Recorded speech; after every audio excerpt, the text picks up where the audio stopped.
When we travel, we have an amazing opportunity, and that opportunity doesn't have to be just confined to the destination and what's there and what we can do. Sometimes we're going to peel that onion back and really start looking at joy and fulfillment. There are places that we travel not because of anything there except learning more about myself. And that is something that I think a lot of people often overlook when it comes to traveling. We often want to go on the cruises and all the beautiful places, and I think there's time for that. But sometimes we can travel just to learn a little bit more about ourselves, our history, our cultures. Hi, it's Dre Griggs with Obsidian Wisdom. Today we discuss travel and adventure in retirement. When it comes to retirement, some of you are thinking, I want to travel some. And I was talking to John and Maria. They're both in their early 50s. Their kids are financially independent. They've been focusing on their career. And they just felt like, you know what? I just want to see a little bit more of the world. And so we put a plan together so that they could travel a little bit more right now and in retirement. So today I'll go through some of the strategies that I use and I'm helping a client figure out how they can travel to make sure they get the most out of life. Because as I've told you, your happiness is tied to how you spend your time. It's not tied to how much money you have, it's tied to how you spend your time. Now, with that said, naturally, there are things that have a cost, and we have to figure out how we can work within the means that we have. And we'll go over that today. In this video, we'll talk about 5 parts of successful traveling and adventure in retirement. First, we're going to talk about assessing your financial readiness. Second, we'll talk about planning and budgeting for travel. Third, we'll talk about exploring new horizons and culture. Fourth, we'll talk about traveling as a source of lifelong learning and joy. And then we'll close out by talking about overcoming common challenges and concerns that we have when we travel. In our first section, when you talk about assessing your financial readiness for travel, what we're really saying is how much money do I have saved and how much income is that going to produce for me? And when it comes to determining how much those expenses are going to be when you travel, it really comes down to what type of lifestyle you're going to have when you travel. I remember my old sociology professor, he had traveled in many parts of the world. And when asked, how were you able to travel in all these cool places?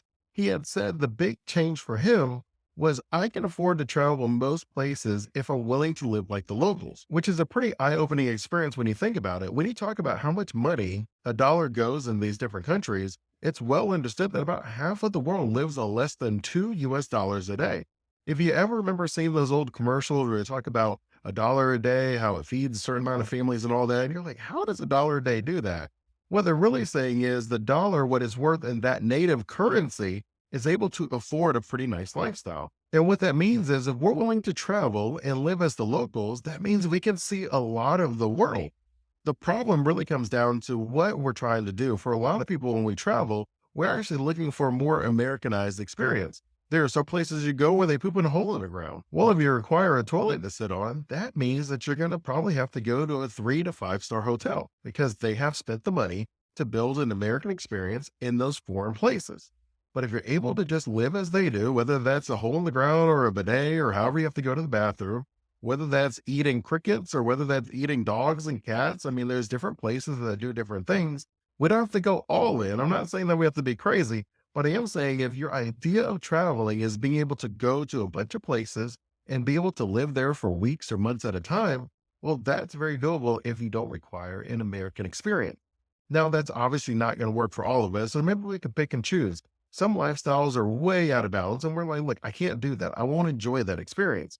Other places we're like, I actually can do that. That's very doable. And because it's doable, that means I can afford to travel more times in that year than if I go an Americanized lifestyle. So when you really look and sit at your expenses, you got to ask yourself, what is it that I'm trying to accomplish when I travel? Is my goal to expand my horizons, as we'll go into a little bit later, or do I want to kind of maintain the exact lifestyle? I just want to be able to travel and see some of these very nice places in those foreign countries.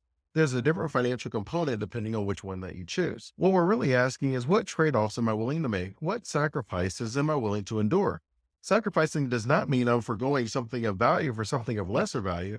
Sacrifice means that I'm giving something of a lower value for something of a greater value. So when it comes to your overall retirement, how much traveling do you want to do? If you want to do one big excursion every 5 years, well, then we can have an Americanized lifestyle most likely, and you can enjoy the 5 star treatment everywhere you go. But if your goal is to experience new cultures, and we'll go into that a little bit later, then maybe that means we have to take more trips and more environments, but we maybe can't have the 5 star experience.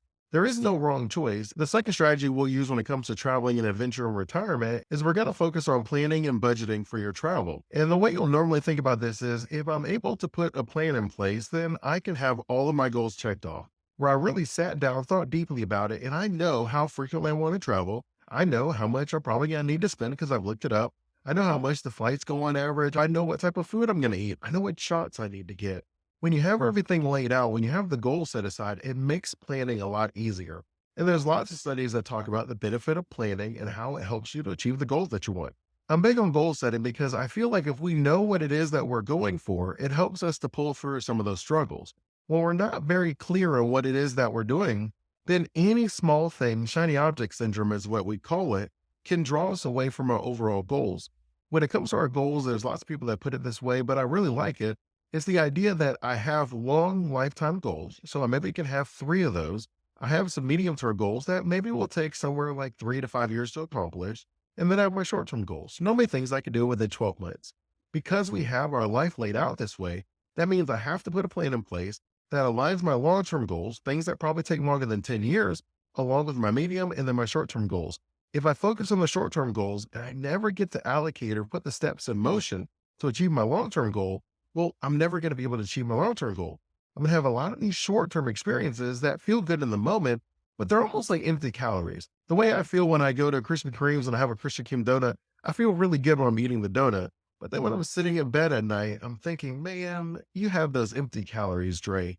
Now you have to work out, you have to make some changes. It felt good in that small moment, but it really took us a step back. We had a really good day set aside, you had worked out, you were out in the sun, you were very productive, and then you just had that one slip up. Now, I'm very forgiving of myself when it comes to eating the sugar, but when it comes to your retirement, we want to be able to say, I know exactly what it is I'm going for. And then we can put a number with it, and then we can put a plan in place. The benefit of having these plans ahead of time is we're really able to start putting some money aside. If you've ever looked for things like a cruise, for example, if you want to take a cruise within the next couple months, well, that's probably going to cost more than if you're going to take the cruise next year.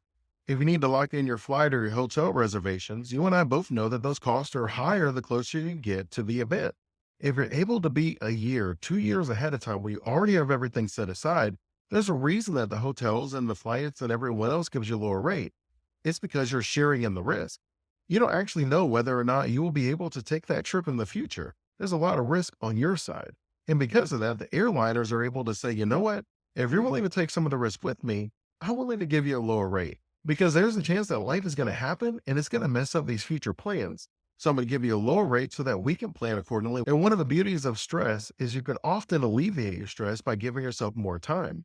If you're someone who's not sure whether or not you'll ever have a few $1,000s set aside, well, if you're able to put $100 a month away, well, now you're able to have that trip and you can keep doing that. You're always able to put $100, $200 every single month towards your traveling. And then you can also book at off peak times where you can have lower rates.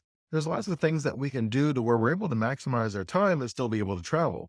Now, one thing I think is important to mention is you don't have to be waiting for the one big trip. You don't have to put the thousands of the dollars away. If you're curious, on average, it's about $2,000 of what people spend traveling. And if you're a couple, you spend about $4,000 on average. That's what we normally average for about a week of traveling. So if you're someone who's sitting there saying, well, I don't think I need to spend $2,000 a week on traveling, well, that's great. One of the cool things you'll find, especially in the United States, is there's a lot of time that we're traveling to these other countries and we're overlooking all the beauty in America. There is a large variety of places that you can go in the good old US of A, where you can go snowboarding, you can go skiing, you can go to the beach, you can go mountain climbing. There's all sorts of environments here in the United States where there's lots of people who travel to us and then we travel to them. But if maybe you could just put some plans aside where we say, okay, I have my long-term goal where I'm able to put a couple $100s a month towards this big trip that I'm going to do, but I'm still able to go on these adventures and enjoy myself where I'm not just doing a trip once a year or once every 2 years. Instead, I'm doing trips once a quarter, once a month, because I'm staying within my region and there are lots of places. The big takeaway that I want you to have from the planning and budgeting is twofold. One is the earlier that you plan, the more money that you're able to save. And two is if you're more creative, then you can find ways to have the exact same experience for a lot less money. Where our first thought isn't necessarily the money, our first thought is the experience. This is the experience I want. Okay, what places can I achieve that experience? Sometimes, as someone who doesn't like to really think about the money a whole lot, I really like traveling places that have all inclusive prices to where I pay a set rate and then it includes my food, my drinks, the entertainment, the events. And then I don't have to think about it ever again. I just pay the amount up front. I pay for the gratuity. So I've already tipped everybody. And now I have the number set aside. I don't have to think about it anymore. I like my cell phone plans that way. I like the idea of having a set rate and then I just go for it. And that's kind of the way I design a lot of retirement plans where you don't have to be thinking actively about the money. It's a set amount, we pay it, and now we have the fun in the experience. But again, it's always based on what happiness looks like for you. And your happiness, as I always mention, is tied to how you spend your time. So don't be sitting there waiting for this big day because if you take the big trip once every 2 years, that ultimately means that you're spending 23 out of 24 months not traveling and having the fun. And obviously, that's not going to be as enjoyable as if someone's able to take these trips once a quarter or once a month, but you sprinkle in the expensive ones and you sprinkle in the local ones, you sprinkle in the different events because you'll still have the experience, you'll still feel the joy. Allow yourself to be creative and really think hard about what it is you're trying to accomplish when you travel because we can probably achieve that goal without necessarily having to spend an arm and a leg. Our third strategy when it comes to travel and adventure and retirement is exploring new horizons and cultures.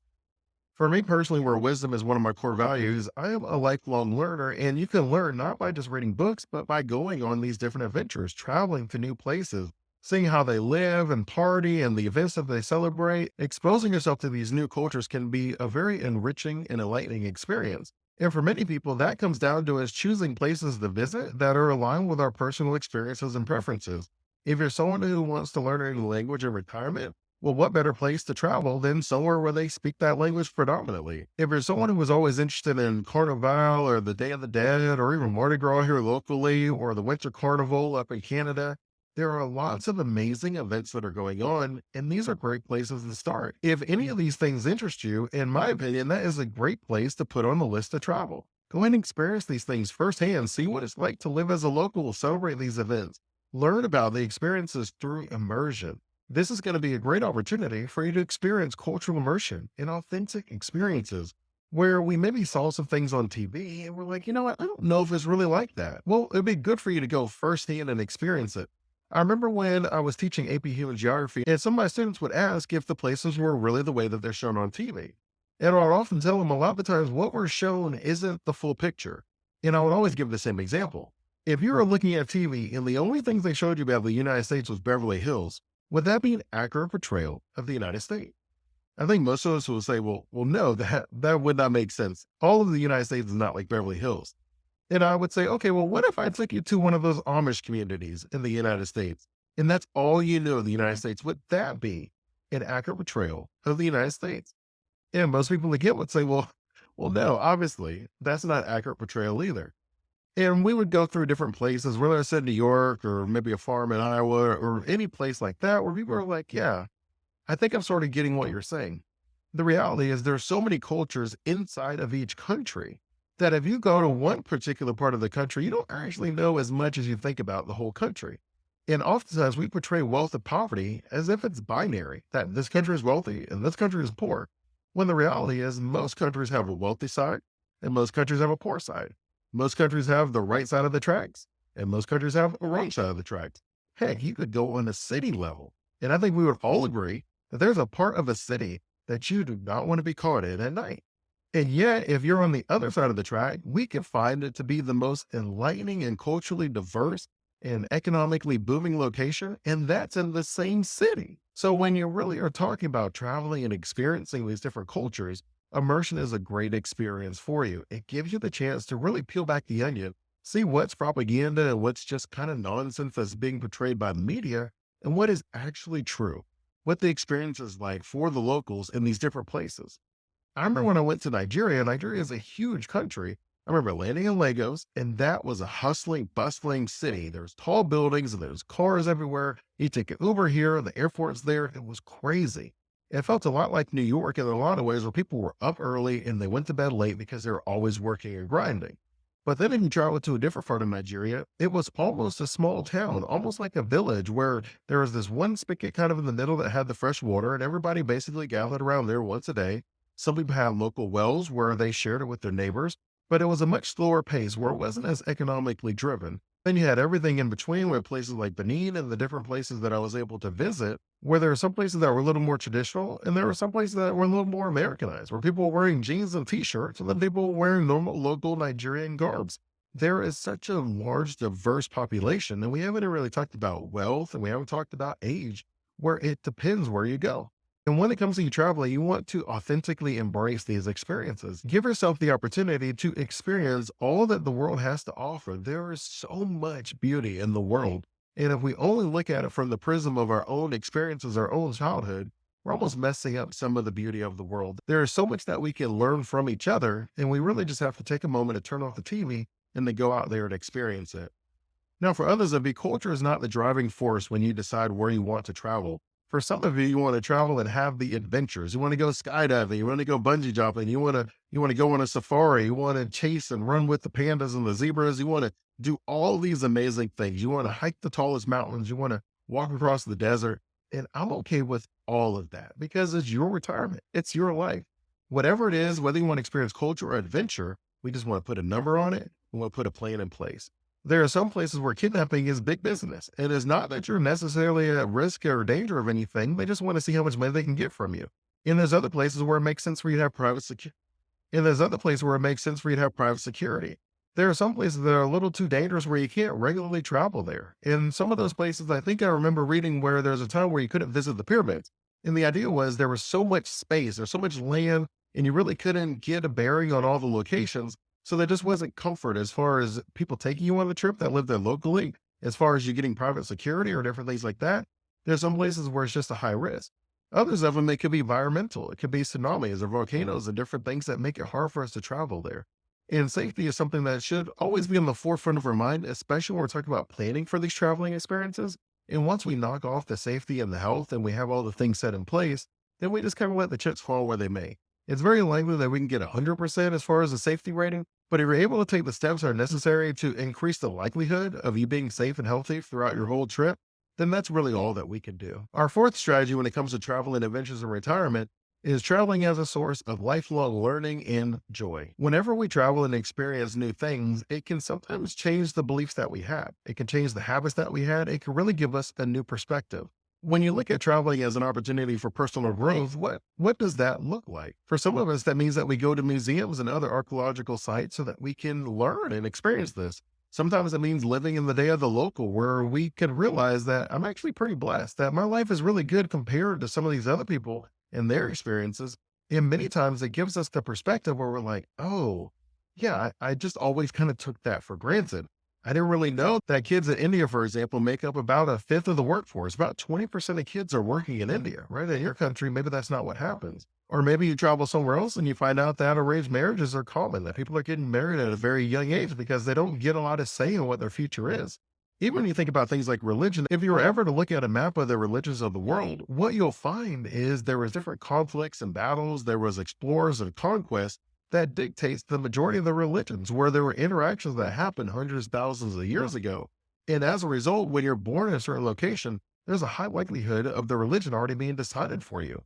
And when we really can take a step back and say, okay, if I'm born in this country and this is my religion, because the majority of people here are also of that religion, and we speak the language that we speak because we were born in a certain country, it really sometimes makes you take a step back and say, wow, that's very interesting. That's very interesting that my language, my religion, my perspectives are shaped by the environment that I grew up in. The experiences that I had, they are reinforced by the population around me. For example, if you're born in the United States, you're probably a Christian. If you're born in India, you're probably Hindu. If you're born in Iran, you're probably Muslim. If you're born in Israel, then you're probably Jewish. If you're born in North Africa, then you're probably Muslim. If you're born in some of the Southern Africa that were colonized, then you're probably Christian. It's just an interesting dynamic when you really talk about traveling and experiencing these different cultures. We really take a step back and you're like, this is very interesting. We learn a lot from each other, from our own experiences and interactions with each other. I would often tell people when you really boil things down, there's two things that are going to happen when we meet someone. We're either going to trade or we're going to battle. And because most of the time there's going to be something of value that we glean from other people. Now, granted, it'd be most beneficial to trade. Obviously, I give you value that I have, you give me value that you have. But there's been a lot of conquest that is riddled throughout human history. It's not that it's inherently good or bad. It's just how humans engage with each other. We either trade or conquest. And so when you travel to these places, it really opens our eyes to say, wow, there's so much that I take for granted through life, but it's so much of it was decided already ahead of time, just by where I opened my eyes. And that if someone kidnapped me moving across the world, that I probably wouldn't be speaking English as a first language. and that I may not have the same religion that I currently have. I just find that to be very interesting. And that's one thing that we can learn from traveling is how all these other countries came to be, how they decided their borders, their language, their cultures, their government. It's a very interesting history that the world has. And a lot of times we don't spend a lot of time there. When you're traveling, maybe you can visit a museum and learn about the local history there. You maybe can get a tour guide that will take you around different places, show you how the locals live, and tell you all about the history as well. When we travel, we have an amazing opportunity, and that opportunity doesn't have to be just confined to the destination and what's there and what we can do. Sometimes we're able to peel that onion back and really start looking at joy and fulfillment. There are places that we travel not because of anything there except learning more about myself. And that is something that I think a lot of people often overlook when it comes to traveling. We often want to go on the cruises and all the beautiful places, and I think there's time for that. But sometimes we can travel just to learn a little bit more about ourselves, our history, our cultures.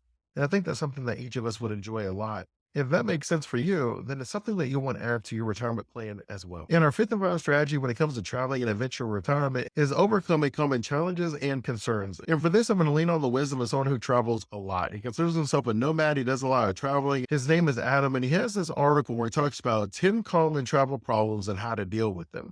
And we're just going to go through this list of 10 things because when I read it, I was like, there is wisdom in this. He actually has somewhere called worldpackers.com. And what they do is they put groups together so that they can travel. And so number one on his list is getting lost. And the beautiful thing is if we have a charged battery, then we probably can find our way back to where we need to. But it's important, obviously, to make sure you have a charged battery. And then if you don't have a charged battery, having your own map in your pocket just for emergencies is going to be very beneficial as well.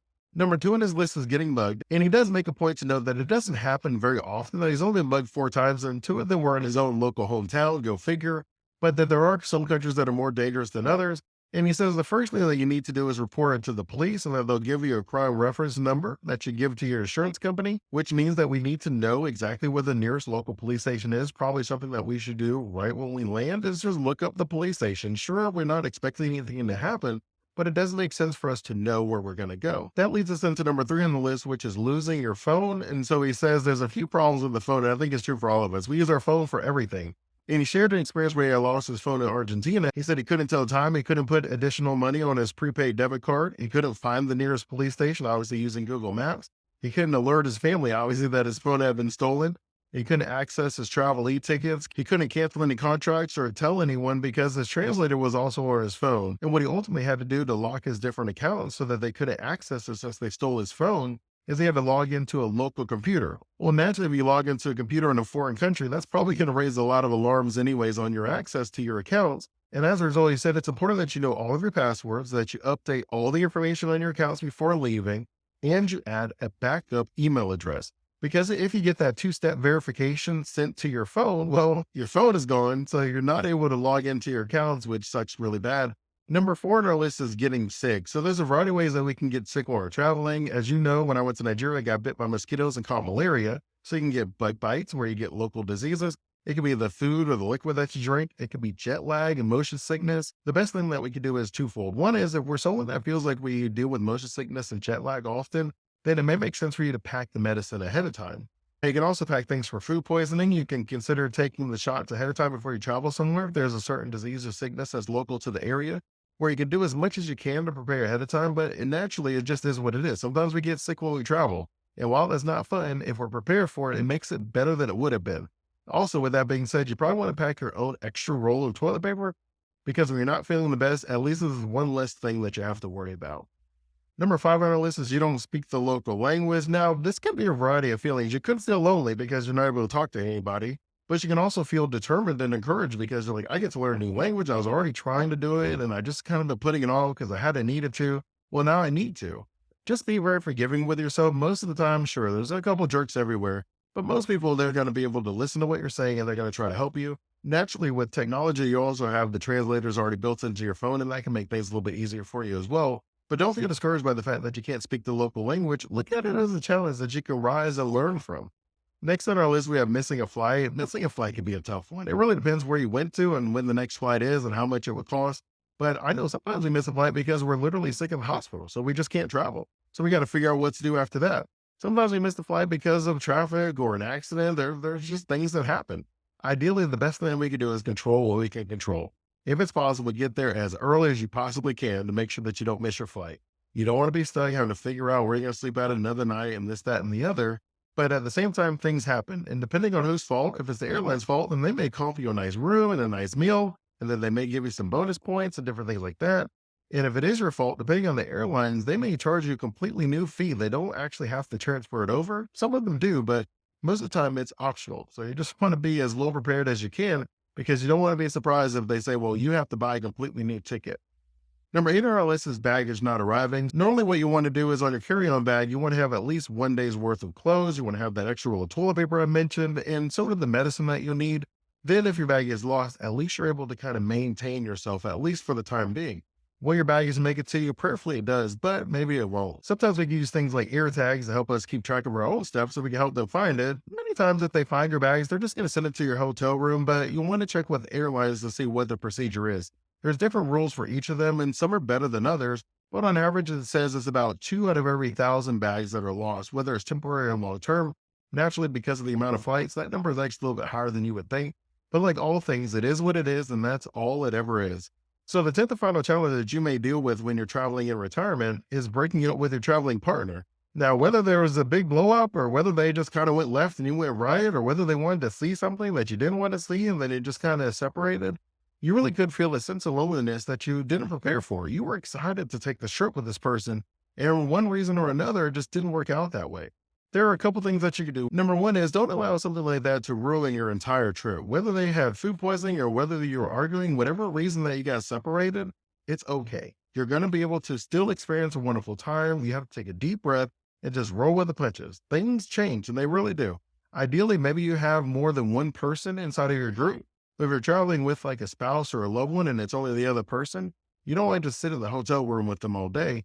I know that's what we feel like is sort of the right thing to do, but I genuinely believe that you should try to experience the trip as you try to experience it with the person. Sometimes because traveling pushes us out of our comfort zone, it almost exposes a new side of the person that we just didn't ever see. And it's really one of those things that may push us back a little bit. And if that's the case, it's okay. I would liken it to someone that I have a pretty good relationship with in real life. We enjoy each other, we're kind to each other, we have great conversations. And then we become friends on social media and they share some of the most craziest things on a regular basis. Where I'm sitting here and I'm thinking, like, is this the same person that I've been dealing with, that I've been talking to? They think all of this as well. Or maybe it's just me. Maybe that hasn't happened to you, but I know it's happened to me. And sometimes it can just push you back a little bit where the new environment opens you up to a new side of that person. And it's like, you know what, we're not cool anymore. And that's okay. Whether you want to travel and meet other people when you travel, that's cool. Whether you want to travel alone and enjoy yourself alone, that's cool as well. Enjoy the trip. Don't let any of these small things throw off your experience. We've been planning for this trip for a while now, and we don't want to just allow the smallest things to throw us off. Even if it ends up being something that's kind of big, it's okay. Whether that relationship is never the same, that doesn't mean that you can't enjoy yourself on your trip. I want to take a moment to thank you for watching this video. If you found value in it, go ahead and like and subscribe so you can continue receiving valuable insights on how to build your own wealthy retirement system so that you can worry less and live more. Until next time, stay safe and enjoy life.